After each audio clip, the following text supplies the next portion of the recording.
नमस्कार, प्रणाम। मैं दीपक वैसे स्वागत है आप सभी का आदिवासी भोजपुरी अपडेट्स में। तो दोस्तों, आप लोगों से रिक्वेस्ट है कि इस चैनल पर जितने भी नए लोग हैं कृपया करके चैनल को सब्सक्राइब कर दें, लाइक कर दें, शेयर कर दें। तो दोस्तों, आप लोग को बताना चाहता हूँ कि बहुत ही बुरी खबर है भोजपुरी इंडस्ट्री के लिए, खेसारी लाल यादव जी के लिए, क्योंकि खेसारी लाल यादव जी का Khesari music world YouTube channel hack कर लिया गया है। आप लोग को लाइव प्रूफ दिखा रहा हूँ।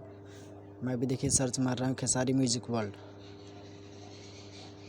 और आप लोग को लाइव प्रूफ दिखा रहा हूँ, जिसने ये देखिए टेस्ला वर्ड नाम चेंज करके टेस्ला वर्ड कर दिया गया, और लोगो भी टेस्ला का लगा है, और सभी वीडियो प्राइवेट कर दिया गया है या डिलीट कर दिया होगा। देखिए कोई भी वीडियो दिखाई नहीं दे रहा है, और इस पर देखिए कम्युनिकेटिव पोस्ट दिख रहा है, सब कम्युनिकेटिव पोस्ट दिख रहा है।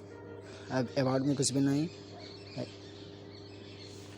ये देखिए पहले, और लाइव में एलन मस्क जी का वीडियो चल रहा है, लाइव में कभी से चल रहा है। देखिए इस एक बार और ऐसा हो चुका था, खेसारी जी का Khesari music world channel hack कर लिया गया था, जिसका